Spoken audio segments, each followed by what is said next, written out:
Okay, question number 12। आज हम लोग बात कर रहे हैं एक इम्पोर्टेंट सम के बारे में। इम्पोर्टेंट किस हिसाब से? मैंने लास्ट टाइम बोला था लास्ट वाला सम बहुत इंपॉर्टेंट था, ये उससे कम इंपॉर्टेंट है। इसके अंदर इंपॉर्टेंस जो आएगा ना, वो आएगा किसके ऊपर? हम लोग बात करने वाले हैं एडजस्टमेंट के ऊपर, जिसका छोटा मोटा टॉपिक डेप्रिसिएशन चैप्टर के साथ जुड़ा हुआ है। आज मैं ये चैप्टर क्यों पहले करवाता हूँ, जैसे ये चैप्टर समझ में आने लगेगा ना, फिर डेप्रिसिएशन और इजी हो जाएगा। वरना डेप्रिसिएशन समझने के लिए आपको दिक्कतें ज्यादा हो जाएगी। तो इसके अंदर ये सारी चीजें क्या हो जाए, आपकी समझना अच्छी तरीके से स्टार्ट हो जाए। तो अब मैं यहाँ पे जब समझा रहा हूँ, हमारा वही कार्यक्रम रहेगा। सबसे पहले हम लोग फॉर्मेट ड्रॉ कर लेते हैं, मैं फटाफट से फॉर्मेट ड्रॉ कर लेता हूँ। फिर उसके बाद हम लोग एडजस्टमेंट पढ़ेंगे, पेंसिल रख देना हाथ में, और एडजस्टमेंट करने के बाद एडजस्टमेंट को सॉर्ट आउट करेंगे।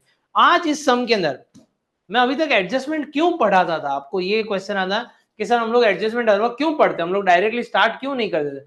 आज उसका आंसर इस लेक्चर के अंदर मिल जाएगा। सबसे पहले मैंने फॉर्मेट ड्रॉ कर लिया। फॉर्मेट ड्रॉ के अंदर यहाँ पे लिख देते हैं कैपिटल प्लस एडिशनल कैपिटल, बोलते जाओ मेरे साथ, plus interest on capital plus net profit minus drawings minus additional drawings minus interest on drawings minus net loss. Clear done?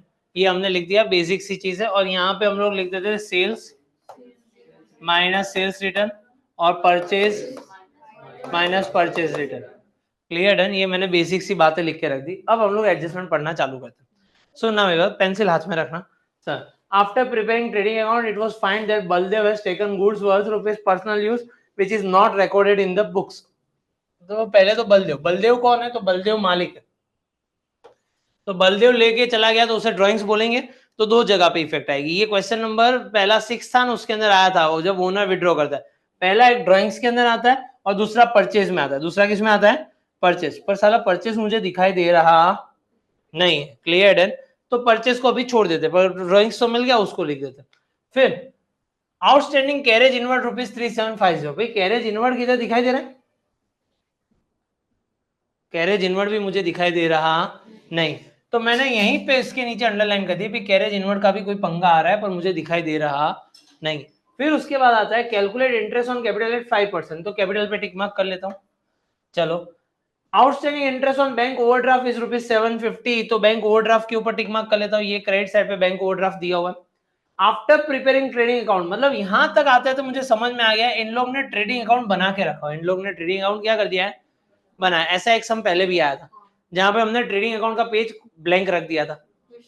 हाँ, तो वो क्वेश्चन के अंदर आया हुआ था ट्रेडिंग अकाउंट में। तो यहाँ पे इन लोगों ने ट्रेडिंग अकाउंट बनाने के बाद कुछ गलती पकड़ेगी। तो अब हमें क्या बनाना होगा? तो ध्यान रखना, नाम के अंदर इसका नाम ट्रेडिंग अकाउंट से बन जाएगा रिवाइज ट्रेडिंग अकाउंट। हम लोग क्या बनाएंगे? Revise trading account. Clear done? तो ये याद रखना है। अब उन लोग से गलती क्या होगी कि भाई 22,500 रिसीव फ्रॉम डेटर वो रिकॉर्डेड टू सेल्स अकाउंट। अच्छा, तो एक सेल्स में गलती कर ली, सेल्स तो दिखाई नहीं दे रहा है। क्या डेटर दिखाई दे रहा है? Debtor debtor debtor debtor debtor का दूसरा नाम होता है कस्टमर। डेटर का दूसरा नाम क्या होता है? कस्टमर। तो कस्टमर के ऊपर टिक मार्क कर लो, कई बार डेटर नहीं दिया तो कस्टमर। चलो, provide depreciation on fix asset. Fix asset के ऊपर डेप्रिसिएशन देना है तो फिक्स एसेट के ऊपर टिक मार्क कर लिया, दूसरा नंबर का था। अनरिकॉर्डेड क्रेडिट परचेस, तो ये भी परचेस किधर दिया हुआ नहीं है तो यहाँ पे लिख दे। पर जहां से आप क्रेडिट में परचेस करो, जिस बंदे के पास से आप क्रेडिट में परचेस करो, वो बंदा होता है क्रेडिटर। वो बंदा कौन होता है? क्रेडिटर। तो क्रेडिटर दिया हुआ है, क्रेडिटर क्रेडिटर क्रेडिटर। क्रेडिटर का नाम नहीं दिया पर एक दूसरा नाम दिया है, ट्रेडर्स। तो आज आपको समझ में आया कि अगर डेटर ना मिले तो ढूंढो किसे? कस्टमर को। क्रेडिटर ना मिले तो किसे ढूंढो? ट्रेडर्स को। Clear done? या तो उसका दूसरा नाम होता है सप्लायर्स, उसका नाम क्या होता है? सप्लायर्स। ये सारे सिनोनिम्स है। Clear done? चल, goods of rupees destroyed by fire, insurance company accepted claim. वापस से आग लग गई पर परचेस दिया हुआ नहीं। हम लोग अभी इसको यहाँ पे राउंड कर लेते कि भाई इतना इतना इंश्योरेंस कंपनी ने कुछ पैसा दिया। ये क्वेश्चन नंबर 10 के अंदर भी शायद से था जहां पे आग लग गई थी और कुछ उसके बारे में बात थी। अब फिक्स एसेट, अरे पहले भी कुछ फिक्स एसेट का आया था, अगर याद आया तो ये रहा, देखो 5th नंबर का adjustment. A fixed asset was sold for this on this date which is not recorded, which is, underline करो नॉट रिकॉर्डेड पे, अंडरलाइन करो नॉट रिकॉर्डेड पे, underline which is not recorded किया, अंडरलाइन सब लोगों ने। Okay, अब ये नॉट रिकॉर्डेड वाली बात आ गई। दैट मीन्स मुझे 5th एडजस्टमेंट से पहले कौन सा एडजस्टमेंट करना पड़ेगा? 8th एडजस्टमेंट करना पड़ेगा। तो पहले मैं 1 करूंगा, 2 करूंगा, 3 करूंगा, 4 करूंगा, फिर मैं कौन सा करूंगा? 8 के बाद कौन सा करूंगा? 5, 6 और सीक्वेंस इंपॉर्टेंट है, अगर आपने गलती कर ली, पहले 5 कर लिया फिर 8 करना है तो आपका प्रॉब्लम आ सकता है। डन, कोई डाउट है यहाँ तक? पक्का करना चालू करें एक एक करके। चलो सबसे पहले आफ्टर प्रिपेयर, अच्छा यहाँ पे भी लिखा होता आफ्टर प्रिपेयरिंग ट्रेडिंग अकाउंट, ओ मेरा ध्यान यहाँ पे नहीं गया, ट्रेडिंग अकाउंट इन लोग ने बोल ही दिया था। Baldev has taken goods for personal use, okay ठीक है, 7500 का लेके गए तो हम लोग क्या करते, परचेज में से माइनस करते, minus goods withdrawn for personal use. कितने का गुड्स विड्रॉ किया? 7500, बरा ये हमने यहाँ पे माइनस में लिख दिया और यहाँ पे हम लोग ने लिख दिया एडिशनल ड्राइंग 7500। अब उसका ड्राइंग्स देखो ना, आगे कोई ड्राइंग्स भी दिया होगा। ट्राई बैलेंस में कितना ड्राइंग? 45,000, ओके 45,000। चलो दोनों चीजें माइनस में मैंने लिख दी। चलो फिर outstanding carriage inward 3750, carriage inward हम लोग ट्रेडिंग में ही लिखते हैं, मैं यहाँ पे लिख रहा हूँ कैरेज इनवर्ड, उसकी कोई अमाउंट दी हुई नहीं है, प्लस आउटस्टैंडिंग 3750, तो ये हो गया 3750 और मैं यहाँ पे लिख देता हूँ आउटस्टैंडिंग कैरेज इनवर्ड 3750। डन, दो इफेक्ट हो गई। नॉर्मल जैसे हम लोग करते सैलरी आउटस्टैंडिंग की भी ऐसे ही कुछ करते, सैलरी पीएनएल में आता था, कैरेज इनवर्ड ट्रेडिंग का पार्ट है तो ट्रेडिंग में, और दूसरी मैंने लायबिलिटी साइड पे दी थी। फिर उसके बाद हम लोग जाते हैं भाई calculate interest on capital 5%, capital है 7,50,000, 7,50,000 का 5% करो, कितना आ रहा है? 37,500। IOC is a income for a owner but expense for the firm, तो डेबिट साइड पे लिख देंगे एक्सपेंस, इसलिए IOC कितने रुपए है हमारा? 37,500। चलो फिर आगे बढ़ते, outstanding interest on bank overdraft 750, मुझे बैंक ओवरड्राफ्ट की वैल्यू बताओ कितनी? 18,000, उसमें आउटस्टैंडिंग कितना है? 750, तो 18,750 आउटस्टैंडिंग बैंक ओवरड्राफ्ट इंटरेस्ट 750। इसकी दो इफेक्ट भी समझ में आ गई, जैसे लोन का इंटरेस्ट आउटस्टैंडिंग था, बीच में आया था 12% किसी का लोन था, उसका भी हमने ऐसी इफेक्ट दी हुई थी। क्लियर? डन, यहां तक किसी को कोई डाउट है? देखो सब कुछ रिपीटेड इन नेचर का आ रहा है, अभी तक कुछ नया नहीं आया।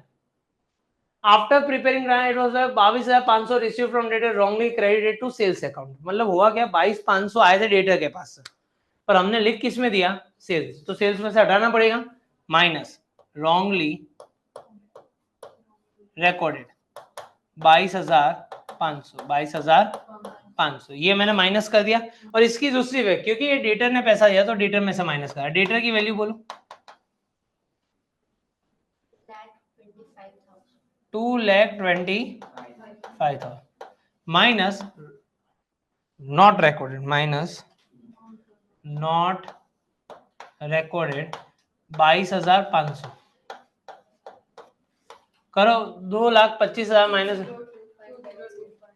202500। चलो यहाँ तक सारे कैलकुलेटर सब लोग यूज करना है, कैलकुलेटर के बिना कुछ काम नहीं होने वाला। हेलो एवरीवन, क्विक अनाउंसमेंट, अगर आप अहमदाबाद में हैं तो आप पर्सनली हमारे पास ऑफलाइन बैचेस में आ सकते हैं, फिजिकल क्लासेस में, जहां पे आप सैटेलाइट और साउथ भोपाल एरिया में हमारे ऑफलाइन सेंटर्स हैं, तो हमारे पास पर्सनली आप पढ़ सकते हैं, प्रैक्टिस कर सकते हैं, एग्जाम्स यहाँ पे होती है, कंडक्ट होते हैं, और हमारे ऑफलाइन सेंटर्स में 7 सब्जेक्ट्स हम लोग पढ़ाते हैं। आप अलग अलग जगह पे है गुजरात के, और गुजरात बोर्ड में आप पढ़ रहे हैं, तो आप सारी जो नोट्स है वो कौटिल्य बैच जो करके हैं, आप सारे वीडियोस देख रहे होंगे तो आपको पता होगा। आप यूकेआईसी ऑनलाइन जो है वो एंड्रॉयड आप यूजर है तो आप उसमें से ऐप डाउनलोड करके ये जो है वो फ्री ऑफ कॉस्ट, ये जितने भी वीडियोस होंगे हमारे उसकी सारी नोट्स उसमें होंगी, तो आप गो थ्रू कर सकते हैं। पर इस बार हम लोगों ने लॉन्च किया है कौटिल्य प्लस, जिसमें हम लोग कॉमर्स इजी बुक्स भी देते हैं, जिसमें हम डिटेल्ड वर्जन देते हैं आपके पढ़ाई के लिए। एक जो है वो एक extra plus on add on हो जाएगा, जिसमें आप हर चीज़ बहुत इजीली पढ़ पाएंगे। ठीक है, हमने अकाउंट सेट्स के लिए तो स्पेस भी छोड़ी है जहाँ पे आप अपने हिसाब से सम्स कर सकते हैं, और इको भी में जिस हिसाब से बोर्ड्स में पूछे जाते हैं, कोई में समरी नोट्स भी दी है, तो उस हिसाब से आप कॉमर्स इजी नोट, तो चारों 4 सब्जेक्ट की आपको नोट्स डिलीवर होती है आपके घर पे। और हमने इस बार टेस्ट सीरीज भी लॉन्च किए हैं कि काफी बच्चों का ऐसा होता है मैम हम वीडियोस देख लेते हैं पर पता नहीं चलता इवैल्यूएशन के लिए कि मुझे कितने मार्क्स आएंगे, तो उन सारे लोगों के लिए ये टेस्ट सीरीज है जो 3500 रुपीज की, मतलब अगर आप दोनों को कंबाइन करें तो 8000 का है, जो आपको 6500 में पूरा मिल जाएगा। मतलब हम आपको एक शेड्यूल सेंड करेंगे और उस हिसाब से आपको एग्जाम्स देनी रहेगी। तो ये कौटिल्य प्लस जो है वीडियोस यहाँ से देख लो, पूरा का पूरा आपका 11th क्लियर हो सकता है, ठीक है। तो ये जो है हमारा कौटिल्य, उसका थंबनेल कुछ ऐसा दिखता है, कौटिल्य प्लस का थंबनेल कुछ ऐसा दिखता है। और अगर आप iOS के हैं तो आप हमारे वेबसाइट थ्रू लॉगिन कर सकते हैं और उसमें से ये पूरा कोर्स आप देख सकते हैं। और जो लोग 12th स्टैंडर्ड में हैं और आप अगर 12th में आएंगे तो हमारे 12th के लिए एक स्पेसिफिकली बहुत ही फोकस्ड कोर्स है, दैट इज कॉमर्स के बाजीगर्स, ठीक है, जो आपको चारों 4 सब्जेक्ट अकाउंट, सेट्स, इको, बीफ पूरा आपको वहाँ पे पढ़ाया गया है। जो रिकॉर्डेड लेक्चर्स रहते हैं, जो है 9,990 एंड 10,000 रुपीज़ का कोर्स है जिसमें आपका पूरा 12th कवर हो जा रहा है, ठीक है, मेन 4 सब्जेक्ट्स वाला। और बाजीगर प्लस नाम का जो एक कोर्स हमने इस बार लॉन्च किया है, उसमें टेस्ट सीरीज और कॉमर्स इजी बुक्स भी आ जाती है। तो मतलब आप आइडियली देखने जाओगे तो 15,000 में टोटल आपका पूरा का पूरा 12th गुजरात बोर्ड कंप्लीट हो जाता है। मतलब आप एग्जाम्स भी दे रहे हैं, आपके पास नोट्स भी आ गई है और आपके पास वीडियोस भी है, मतलब हर चीज एक ही जगह पे। So now you can continue with your lecture. ठीक, फिर उसके बाद अब हम लोग को 8th करना है। अब हम लोग को क्या करना है? 8th बहुत ही इंपॉर्टेंट है, सुनना मेरे क्या। A fixed asset of 30,000 was sold for 22,500 for cash on 1/10/2015। हम लोग जो है वो 31/3/2016 पे 31/3/2016 हमारी कहानी चालू थी 1/4/2015 से। हमने एसेट को बेचा 1/10/2015 को।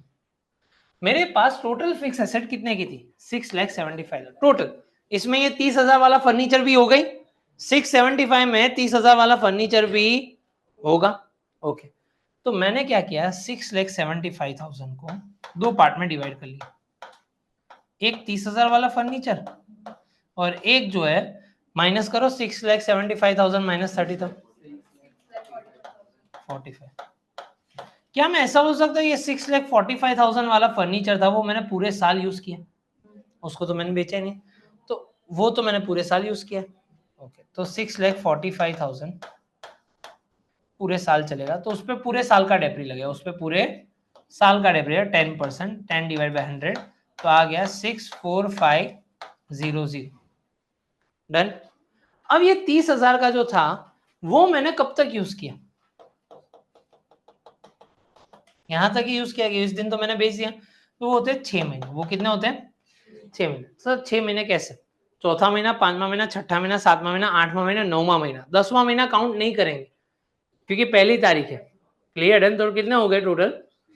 6 मंथ। क्लियर है? 6 मंथ। अब ये 6 मंथ्स हो गए। 6 मंथ्स का मुझे डेप्रिसिएशन भी कैलकुलेट करना पड़ेगा 30,000, तो 30,000 इंटू 10 डिवाइड बाई 100 इंटू 6/12 1500 रुपए। तो 30,000 का 1500 रुपए कम होते होते ये यहाँ पे आते आते ये हो चुका होगा 28,500 का। बात सही या गलत? जो 30,000 का था 6 महीने यूज करने के बाद उसकी गिरावट कितनी आई होगी? 1500 रुपए आई होगी, तो उसकी वैल्यू कितनी हो चुकी होगी? 28,500। ये 28,500 को मैंने बेचा कितने में? मैंने बेचा 22,500 में। ये पैसा मुझे मिला बैंक में या तो कैश में, बैंक में या तो मुझे कुछ घाटा भी हुआ। कितने का घाटा हुआ? 6,000 का मुझे क्या हो गया? लॉस। 6,000 का मुझे क्या हो गया?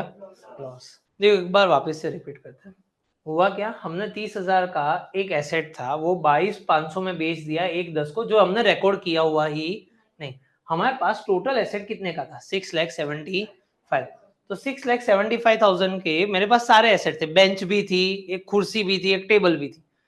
मैंने खाली एक टेबल बेच दिया, टेबल जो था 30,000 रुपए का, तो मैंने 2 पार्ट अलग किया, 30,000 को अलग कर दिया, 645 को। 645 तो पूरे साल चला था, तो 645 के ऊपर पूरे साल का डेप्री डाल दिया, कितना हो गया? 64,500। और ये जो 30,000 का था जब मैं बेचने जाऊं तो ये तो स्टार्टिंग डेट में 30,000 का था, जब मैं बेचने जाऊंगा तब तो उसकी वैल्यू कम हो चुकी है क्योंकि मैंने यूज भी किया उसको, तो मैंने उसको यूज किया। अब कितना कम हुआ तो मैंने निकाला 30,000 into 10 divide by 100 into 6/12। Answer कितना है? 15। 1500 रुपए कम हो गए, तो 30,000 में से 1500 रुपए कम हो गए, कितने आ गए? 28,500। ये 28,500 आ गए। अब मैंने बेचा कितने में? 22,500 में। तो 28, मेरी चीज की वैल्यू कितनी थी? 28,500। लोगों ने कितने रुपए दिए? 22,500। तो कुछ घाटा हुआ मुझे, कितने का घाटा हुआ? 6,000 का। क्लियर है? इतनी बातें समझे, यहां तक किसी को कोई डाउट है? अब ओके, चल अब सुनो, इसका पहला हिसाब करते। जो हमने बेच दिया, मुझे ये बताओ, खाली सिंपल सी बात, कब अगर मैं कुछ भी चीज बेचने जाऊं, अगर ये मैं पेन भी बेचने जाऊं, तो मेरे जेब में पैसा आता है या जाता है? मैंने ये फर्नीचर कितने में बेचा? 22,000। तो 22,500 रुपए आएंगे मेरे पास। ओके, कहाँ पे आएंगे? कैश में। तो कैश बैलेंस लिखा होगा किधर ना किधर, देखो ये रहा कैश बैलेंस लिखा हुआ है यहाँ पे। पहले मैं लिखता हूँ कैश बैलेंस, वो भी है 22,500 plus sale of fix asset, plus sale of fix है 22,500 और आया मेरे पास। 22,500 प्लस 22,500 कितने होते? तो अब मेरे जेब में कितने रुपए पड़े होंगे? 45,000। ये पहली चीज हुई। दूसरा मुझे हुआ घाटा, तो घाटा में यहाँ पे loss on sale of fix asset, कितने का घाटा हुआ मुझे? 6,000 का घाटा हुआ। चलो वो बात भी सही। अब ये सारी करमत के अंदर मेरा जो फिक्स एसेट था स्टार्टिंग में ओरिजिनल 6,75,000 का, कितने का था? 6,75,000। उसमें से अब मुझे क्या करना पड़ेगा? वो जो मैंने बेच दिया वो माइनस भी तो करना पड़ेगा। ओके, तो मैं माइनस सोल्ड, कितने का मैंने सोल्ड कर दिया? तो भाई आइदर आप 30,000 लिख दो, आइदर आप 22,500 लिख दो, दोनों में से कोई भी एक लिख दो। मैं यहाँ पे प्रेफरेंस दूंगा कि आप जो है ना लिखो ये वाली वैल्यू। कौन सी वाली वैल्यू? 28,500। कितने में बेचा आपने? 28,500 वालों में। क्लियर है? तो 28,500 लिख दो। या तो चाहो तो चलो ना ऐसा करो, आपके स्कूल के अंदर शायद से 30,000 लिखवाएंगे, 30,000 लिख दो। आप गुजरात बोर्ड के अंदर हो ना, 30,000 लिख दो। चलो अब बाकी कितना रहता है? 6,45,000। डन। इतनी चीजें हम लोग ने कर ली। तो मैंने यहाँ पे 3 इफेक्ट दी। पहली इफेक्ट कैश में प्लस किया, जो पैसा आया वो घाटा हुआ वो मैंने यहाँ पे लिख दिया। क्लियर? तीसरा इफेक्ट फर्नीचर में से माइनस कर दिया। फर्नीचर में से मैंने क्या कर दिया? यहां तक किसी को कोई भी डाउट हो तो बताओ। पक्का? डन। यहां तक किसी को कोई डाउट है? और सर हाँ, कैसे चला फर्नीचर? कैसे पता चला? फर्नीचर नहीं है, फिक्स एसेट है। मैं तो खाली समझाने के लिए बोल रहा हूँ, ये फर्नीचर। फिक्स एसेट कुछ भी हो सकता है, मशीन आ गई, लैंड आ गई, कुछ भी हो सकता है। डन। कई वैल्यू डिटरमाइन आने લખેલું છે, क्वेश्चन માં લખેલું है फिक्स एसेट ऑफ 30,000। मुझे कुछ दिमाग लगाना था नहीं। कोई डाउट है यहाँ तक? पक्का? डन। ये खाली समझ गए। हेलो एवरीवन, आप सबके लिए एक मेगा अनाउंसमेंट। हम लोगों ने आपकी स्टडीज़ का जो सफ़र है वो और एंगेजिंग हो और इफेक्टिव हो, उसके लिए एक प्रोडक्ट लॉन्च की है। देखते हैं क्या है इसमें।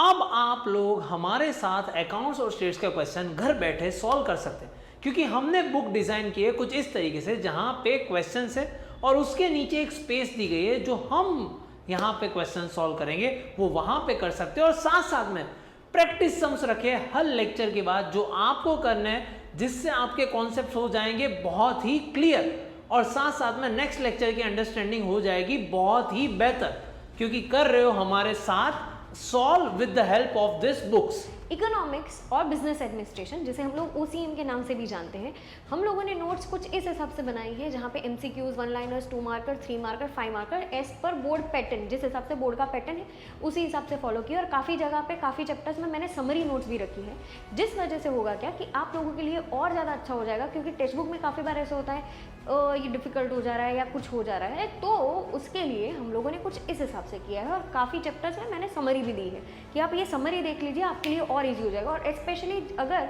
आप ये वीडियोस भी देख रहे हैं साथ साथ में और वो नोट्स को भी फॉलो करेंगे तो आपके लिए और आसान हो जाएगा।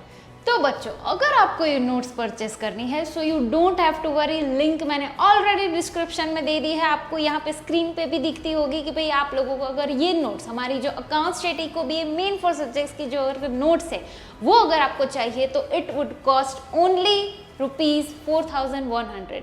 डोंट वरी, डिलीवरी चार्जेस है वो हम लोग बेयर करेंगे आपके लिए, तो इतना तो हम लोग कर ही सकते हैं, ठीक है। तो यहाँ पे जितनी भी सारी चीज़ें हैं, ये हमारा मेन 4 सब्जेक्ट्स की नोट्स, वो आप लोगों को सिर्फ 4,100 में मिलने वाली है। यूट्यूब पे आप हमारी नोट्स के साथ भी आप लोग पढ़ सकते हो, तो यहाँ पे आपकी पढ़ाई होगी और भी आसान with the help of UKIC online.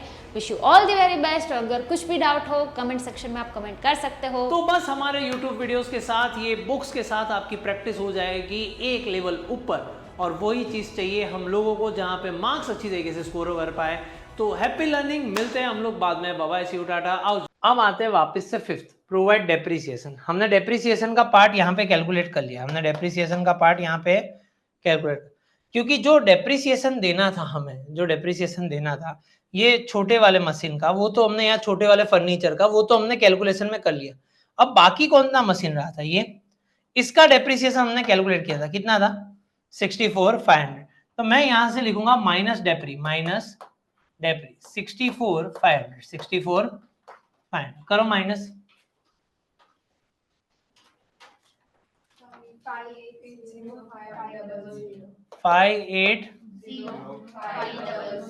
580500 clear है। और मैं यहाँ पे लिखूंगा डेप्री, यहाँ पे मैं डेप्रिसिएशन की वैल्यू 2 डालूंगा, डेप्री ऑन फिक्स एसेट, एक ये वाली 64,500, और दूसरी जो मशीन हमने बेची थी उसको भी हमने यूज तो किया था ना थोड़ा बहुत, 1500 रुपए यूज उसके भी किए थे, तो वो भी तो हमारा वैल्यू था, प्लस 1500, कितने रुपए आ रहे 66,000। क्लियर है। यहाँ पे डेप्रिसिएशन खाली जो बचे थी उसकी डाली, और यहाँ पे दोनों की, जो बेच थी उसकी और जो हमने अभी तक रखी है उन दोनों की। क्लियर है। यही दो चीजें इंपॉर्टेंट थी, ये पूरे सब में ये दो चीजें ही क्या थी, इंपॉर्टेंट थी। क्लियर है। और तीसरी एक इंपॉर्टेंट चीज थोड़ी देर में जादू दिखाता हूँ। अब अनरिकॉर्डेड क्रेडिट परचेस, भाई क्रेडिट परचेस रिकॉर्ड करना रह गया तो परचेस में प्लस कर लेते, प्लस अनरिकॉर्डेड परचेस 12,000 रुपए, और इसकी दूसरी इफेक्ट क्रेडिटर्स के अंदर प्लस हो जाता है। क्रेडिटर्स बताओ, क्रेडिटर्स का दूसरा नाम दिया हुआ था वहां पे, हाँ बोलो कितने रुपए, 3 लाख, 3 लाख प्लस अनरिकॉर्डेड कितने रुपए, 12,000, ये हो गया 3,12,000। चलो फिर उसके बाद जो दिया हुआ है वो क्या दिया हुआ है हम लोग देखते हैं। 7 goods of which 22,500 destroyed by the fire. अच्छा गुड्स डिस्ट्रॉयड हो गए, 22,500 के गुड्स थे जो डिस्ट्रॉयड हो गए। इंश्योरेंस कंपनी ने 90% अमाउंट दे दी, 22,500 का 90% करो 2,0250 और बाकी का 10%। तो ये जो होगा वो मेरा लॉस होगा, ये मेरा इंश्योरेंस कंपनी होगा, और ये मेरा परचेज में से माइनस हो जाएगा। तो मैं चला जाता हूं यहाँ पे minus goods destroyed by fire 22,500, goods destroyed by fire 22,500। इसके अंदर लॉस ड्यू टू फायर 2,250, और इंश्योरेंस कंपनी क्योंकि पैसा देगी, बोलो कितने रुपए इंश्योरेंस कंपनी, 2,0250। चलो ये हो गया हमारा, यहां तक कायदे से सारी चीजें सही चल रही है भाई, वहां पे भी क्लियर है सब लोगों को। ओके चलो डन पक्का। अब आगे जाते हैं। अब इन लोग ने बोला हुआ है ये सारे एडजस्टमेंट तो हमारे खत्म हो गए, अब हम लोग को काम क्या करना है, खाली ट्रायल बैलेंस की वैल्यू रखनी। पर इसके पहले मैं कुछ चीजें क्लोज करना चाहता हूँ। -7,500 मैं बोल रहा हूँ वैसा लिखना, मैं बोल रहा हूँ वैसा, -7,500 प्लस 12,000 माइनस 22,500, आंसर किस में आ रहा है, कितने माइनस, ओ ये तो आया 18,000 माइनस। या तो फिर मैं इसको ब्रैकेट बना देता हूँ, या तो फिर मैं इसको क्या बना देता हूँ, ब्रैकेट। यहाँ पे ये 0 ये 0 0 0 0, तो ये आ गया 22,500 माइनस 22,500। अब सर माइनस वाली वैल्यू बाहर नहीं लिख सकते, नहीं लिख सकते, तो कैसे लिखेंगे। तो जब भी आपका आंसर, याद रखना बच्चा, जब भी आपका आंसर माइनस में आ जाए, जब भी आपका आंसर किस में आ जाए, आपको ऑपोजिट साइड पे लिखना है। आपको कहां पे लिखना है, और तो ये 22,500 यहाँ पे लिखोगे, अब कोई ना कोई पूछेगा सर यहाँ पे क्यों लिखा, मैं लिखूंगा सेल्स, तो लोग पूछेंगे अरे सर हमने तो फॉर्मेट रट्टा मारा था, सेल्स कभी भी इस साइड आता है, तो मैंने लिखा भाई पागल देख as per Contra, as per कि भाई तेरी नजर दौड़ा वहां पे, वो क्या था माइनस था, इसलिए मैं ये साइड लेके आ गया। अब ये 18,000 माइनस आ गया तो उसको मुझे यहाँ पे लिखना होगा 18,000 रुपए। पूछेगा सर यहाँ पे क्यों लिखा, मैंने बोला परचेज। अब बोले सर ये कैसे आ गया यहाँ पे, मैं लिखूंगा एज पर कॉन्ट्रा, कि भाई ये इसलिए आ गया क्योंकि यहाँ पे कुछ पंगा हुआ था। क्लियर है? तो नेगेटिव वैल्यू को ऑपोजिट साइड लिया। तो 3 चीजें आप सीखे। पहला वो डेप्रिसिएशन वाला मामला सीखा कि कैलकुलेट कैसे होता है, वो सारी चीजें। दूसरी चीजें डेप्रिसिएशन यहाँ से कितना माइनस होगा और यहाँ पे कितना आएगा वो देखा आप लोगों ने। तीसरी चीज देखी है नेगेटिव वाली। क्लियर है? ये 3 चीजें इस सम के अंदर नहीं थी, उसके अलावा कुछ चीजें नहीं थी। नहीं, अब एक हम लोग बात करते हैं, हम लोग सारी चीजें रखना चालू करते हैं, जो सारी चीजें आ रही है वो सारी चीजें ट्रायल बैलेंस वाली। पहले डेबिट साइड को लेते हैं, चलो डेबिट साइड को देखना चालू करते हैं। Office expense, PNL account debit side पे ऑफिस एक्सपेंस बोलो 82,500। फिर रेंट बोलो 22,500। ये जो जिसने सम बनाया उसको 22,500 बहुत पसंद है, देखो सब जगह पे 22,500। चलो फिर इंश्योरेंस बोलो 40। हाँ फिर सैलरी एंड वेजेस। देखो अब यहाँ पे कहानी सुनना, सैलरी एंड वेजेस। अगर ये सैलरी एंड वेजेस है तो पीएनएल में, अगर वेजेस एंड सैलरी है तो ट्रेडिंग में।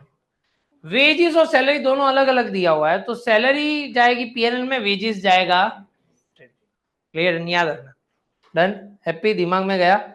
नाम पहला किसका आता है उसके ऊपर से आइडेंटिफाई करोगे। डन? चलो फिर उसके बाद क्या दिया है, सैलरी एंड वेजेस। हाँ कितनी हो, 3,75,000। चलो फिर बिल्स रिसीवेबल हमारी एसेट होती है, बोलो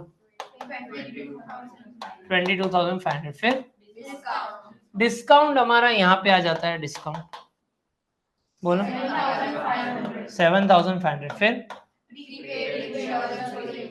प्रीपेड इंश्योरेंस एसेट होता है, प्रीपेड इंश्योरेंस 3,750। फिर क्लोजिंग स्टॉक हमारा एसेट में ही आता है डायरेक्टली। अगर ट्रायल बैलेंस में दिया तो उसकी एक ही इफेक्ट आती है, एसेट साइड पे कितने रुपए 45,000। फिर कैश बैलेंस हमने लिख दिया, हो गया सारी चीजें कि अभी भी कुछ बाकी है। हाँ सेलिंग एंड डिस्ट्रीब्यूशन यहाँ पे आ जाता है, सेलिंग एंड डिस्ट्रीब्यूशन 1,00,000।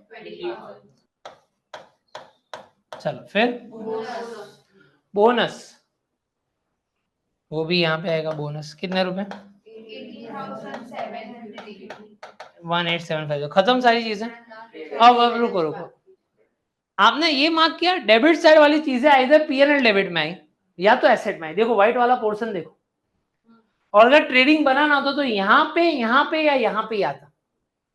खाली परचेज रिटर्न सेल्स रिटर्न को छोड़ देना कि वो अपोजिट साइड पे लिखते हैं इसलिए माइनस करते हैं, पर वो आइधर यहाँ पे। और अगर क्रेडिट वाली आइटम है तो वो ट्रेडिंग क्रेडिट में आ सकती है, या तो पीएनएल क्रेडिट में आ सकती है, या तो लायबिलिटी में आ सकती है। क्लियर है? ये भी याद रखोगे तो आपके लिए ऑप्शंस कम होते जाएंगे। समझो आपको ऐसा है कि ये 6 जगह में से कहाँ पे लिखे, अगर डेबिट वाली अमाउंट है तो इधर यहाँ पे आएगा, इधर पीएनएल डेबिट आएगा, या तो फिर कहाँ पे आएगा एसेट। तो 3 ऑप्शन तो निकल ही गए। अब वो 3 ऑप्शन में से दिमाग लगाओ, क्या वो एसेट है? नहीं है, तो वो भी निकल गया। अब ये दोनों में से देखो, क्या वो प्रोडक्शन गुड्स है? तो यहाँ पे लिखो, नहीं है तो यहाँ पे लिखो, आपका काम और इजी होता जाएगा। चलो फिर उसके बाद ट्रेडिंग अकाउंट। हाँ ट्रेडिंग अकाउंट दिया, हमने ये हिस्सा सम किया था जहाँ पे ट्रेडिंग अकाउंट दिया हुआ था, मैंने डायरेक्टली यहाँ पे लिखा था। तब मैंने बोला था ये खाली पड़ा हुआ है, इसलिए मैं डायरेक्टली कहाँ पे लिखूंगा, यहाँ। भाई आज क्या ये खाली पड़ा हुआ है हमारे पास? नहीं, कुछ लिखा हुआ है हमने, तो ट्रेडिंग अकाउंट यहाँ पे आ जाएगा, ट्रेडिंग अकाउंट। और क्रेडिट बैलेंस था इसलिए क्रेडिट साइड पे लिखते हैं ट्रेडिंग अकाउंट। कितने रुपए 5,70,000। चलो फिर बिल्स पेबल यहाँ पे आएगा, बोलो हाँ। फिर बैड डेब्ट रिजर्व मैंने कुछ बोला था, अगर कोई एडजस्टमेंट ना हो तो यहाँ पे लिख देना। कितने रुपए, ये कल ही सिखाया था मैंने। चलो फिर डिस्काउंट यहाँ पे लिख देते हैं, डिस्काउंट बोलो 10,500। फिर यहाँ पे लिख देते हैं आउटस्टैंडिंग ऑफिस एक्सपेंस कितने 3000। चलो फिर खत्म हो गई सारी कहानी। अब ध्यान ध्यान ध्यान ध्यान, पहले ये साइड का टोटल, 1 मिनट में पॉज कर लेता हूँ, रुको। पहले इस साइड का टोटल कर लेते हैं, कितना आ रहा है 588,000 गैप निकालो।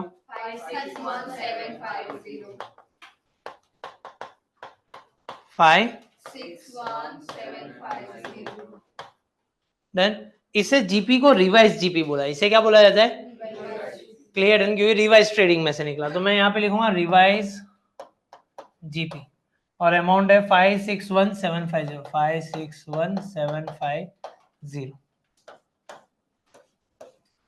टोटल लगाओ 572250 572250 गैप निकालते, इसे हम लोग एनपी बोलेंगे।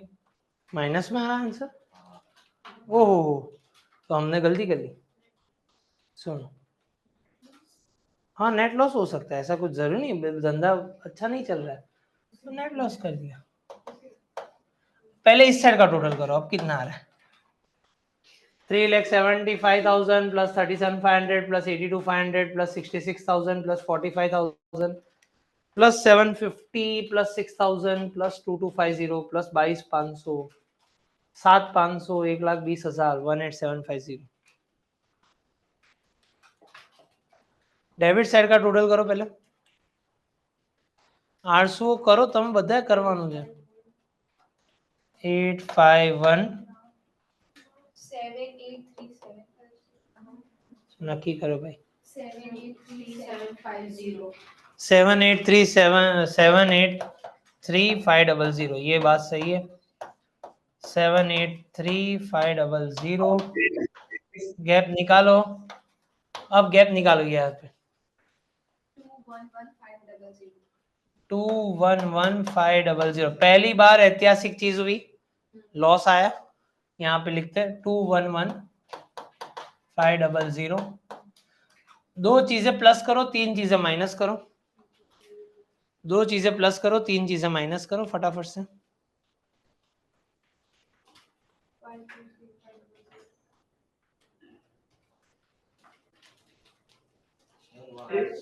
सर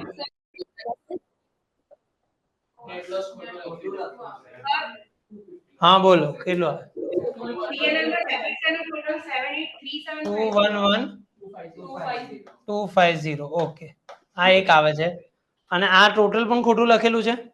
हाँ 783750 7 8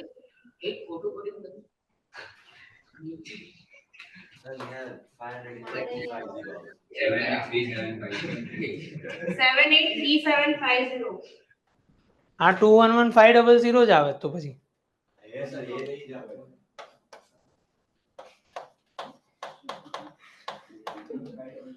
अब यहाँ पे करते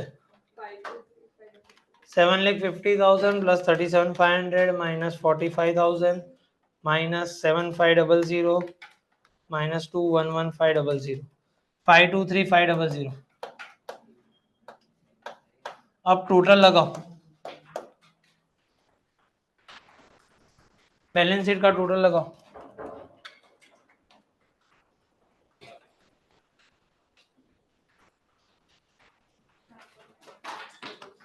कितना आ रहा है बैलेंस शीट का टोटल 919500 एक जन बोलो 919500 दोनों साइड का आ रहा है। चलो हो गया टैली।